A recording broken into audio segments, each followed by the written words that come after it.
지루해도 시청하면 늘어가는 코인 경제 지식 출발! 안녕하세요, 찰리브라입니다. 엄청 임팩트 있는 뉴스가 간밤에 없어요. 그래서 오늘 영상이 엄청 짧을 텐데 그래도 그나마 이제 몇 가지 뉴스를 추려서 이제 말씀을 드리려고 합니다. 첫 번째는 이제 제가 말씀드리고 싶은 게 바이낸스가 여기 크립토 렌더 보이저의 입찰, 그래서 얼마 전에 할까라고 해서 살짝 추임새만 던졌었는데 공식적으로 입장 표명을 했어요. 이거를 이제 코인데스크에서 직접적으로 이제 창펑자오가 했다라고 이제 발표가 나왔어요. 근데 제가 이거를 이제 말씀드리는 이유가 보이저도 파산했죠.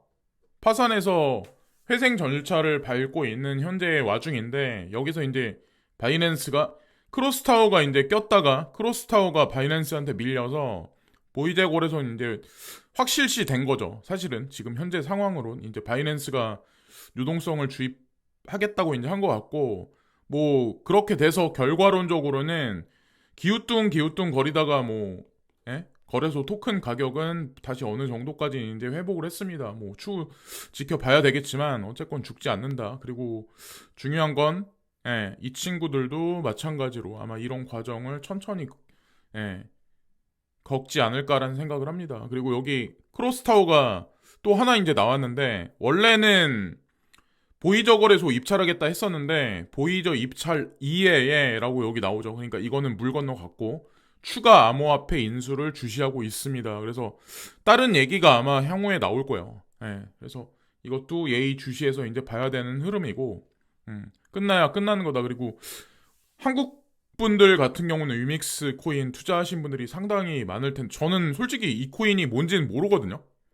저는 이제 모르는데 제가 업비트 창을 비트코인을 보고 그 다음에 이제 업비트 마켓은 그 다음에 이제 살짝만 봐요. 살짝만 보는데 뭐가 하나 코인이 엄청나게 급락을 하는 거예요. 그래서 위믹스구나. 그래서 날짜가 나왔더라고요.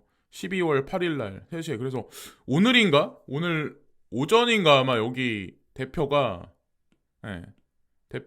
뭐 기자회견한다 그런 얘기가 있더라고요. 그리고 공식적으로 우리나라에서 뭐 네노라는 네임드 있는 거래소들, 거래소 공동체 닥사에서 여기서 이제 이걸 설정을 해서 거래 종료하기로 결정했다라는 얘기가 있더라고요. 그러면 뭐 대부분의 거래소에서 상폐된다는 얘기고, 이게 문제가 되는 게 왜 이게 문제가 되냐면, 그러니까 우리는 물려있는 코인들 있잖아요. 왜 근데 한 개 거래소에 막 집중돼 있는 그런 코인들 말고, 근데 이 코인은 특히나 한국 거래소에 거의 집중돼 있는 코인이었어요. 뭐 바이낸스나 코인베이스나 이렇게 퍼져 있는 게 아니라, 그러니까 사실 타격이 더 클 수밖에 없죠. 그래서 뭐라고 대표가 얘기할지는 뭐 그렇고, 그리고 낸시 펠로시 의원이 이제 한마디 던지더라고요. 제가 참 재미난 세상이다라는 그런 표현을 제가 쓰는데, SBF가 그러니까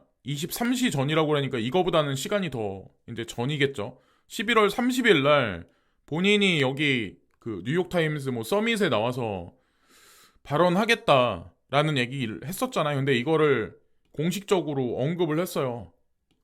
공식적으로 언급이 됐고, 이것에 관해서 낸시 펠로시가 자 이거 승인됐다. 그러니까 그냥 기존에 있었던 어떤 어떤 이 행사에 관해서 SBF 출연에 관해서 번복하는 게 아니라 그냥 강행한다.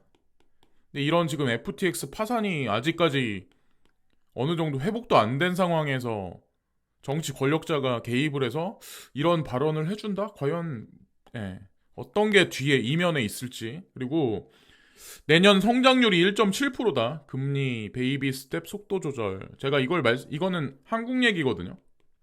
근데 연준에서도 금리 속도 조절론이라는 얘기가 나왔잖아요. 비슷한 얘기를 아마 한국은행뿐만 아니라 전 세계 은행들이 할 텐데, 제가 개인적으로 이제 제가 얘기하는 거 이제 반대하시는 분들도 있겠지만, 진짜 이제 금리 속도 조절 들어간다는 얘기는 계속해서 강하게 올리다가 금방 금리를 뭐 인하한다는 얘기는 아니고 금리 속도 조절에 들어가겠죠. 서서히 경착륙을 구현시키기 위해서. 근데 여기서 이제 금리 인하 금리 인하 전격 실시하는 이 부분이 아마 제가 봤을 때는 좀 대중들한테 더 힘든 구간이 향후에 엄청 장기적으로 오지 않을까라는 생각을 하거든요. 금리 인하를 한다. 과연 이게 미치는 경제적인 여파가 어떨까요? 예. 다시 자산 가격은 올라가고 다시 뭐 노동시장은 다시 예전같이 회복이 되고 우리가 생각하는 장밋빛 미래가 다가올까요? 우리는 은행에서 금리 인하해서 돈이 더 시중에 많이 풀리기를 바라지만 참 이것도 주목해 볼 만한 대목입니다. 뭐 내년 연말이 될지 아니면 내후년이 될지는 모르겠지만 어쨌건 기존과는 없었던 어떤 그런 형태의 그런 상황을 우리가 볼 수 있지 않을까. 3차 산업에서 4차 산업으로 넘어가는 어떤 분기점에 트리거가 되는 게 저 사건이 되지 않을까라는 생각을 합니다. 그리고 사람 한 명도 안 보인다. 뭐 요즘 PC 누가 사나요? 헐값대도 안 사요. 뭐 이런 기사가 나왔어요. 그래서 제가 이걸 보면서 아 용산에 요즘에 장사가 안 되는구나. 사람들 돈이 없어서 PC를 안 사는구나. 이렇게 생각한 게 아니라 저희 이제 이 뉴스를 보면서 이제 어떤 생각을 했냐면 물론 온라인으로 구매를 할 수가 있어요. 뭐 쿠팡이라든가 이런 데서 PC를 하도 많이 사니까 요즘에. 그거 말고도 뭐 뭐 웹사이트에서 맞춤 PC 같은 거 많이 하잖아요. 근데 제가 그걸 말씀드리려고 하는 게 아니라 여기 보면 아이패드 등 화면을 키우고 성능을 높인 태블릿이 결국 노트북을 대체할 것이라고 전망이 나온다. 예.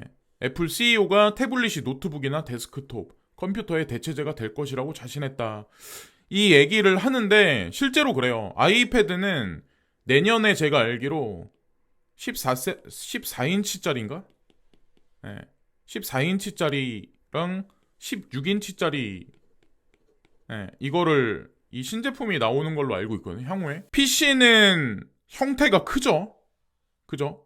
PC는 일반적인 PC는 부품 수도 그렇고 형태가 엄청 크죠? 근데 이게 만약에 패드로 대체된다? 그러면 물리적인 어떤 그 부피가 줄어드는 거죠. 패드가.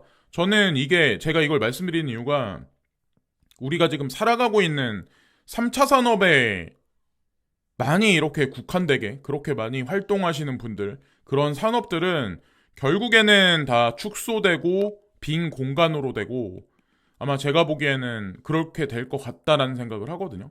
이게 패드가 되면 거기서 얼마나 많은 사람들이 감원이 될 것이며 형태 자체가 바뀌는 건데 이게 전형적으로 3차 산업의 축소를 이런 PC가 패드로 대체된다? 그리고 패드는 다시 애플 와치를 통해서 홀로그램으로 대체되고 그리고 뭐 VR 기기나 아니면 뭐 AR 글래스를 이용해서 패드가 다시 대체될 거고 우리는 PC 없는 세상 그래서 어떤 저장 공간, 스토리지가 중요시되는 세상으로 점점점 나아가고 사람의 이동은 극소로 전 제한될 거라고 저는 생각하거든요.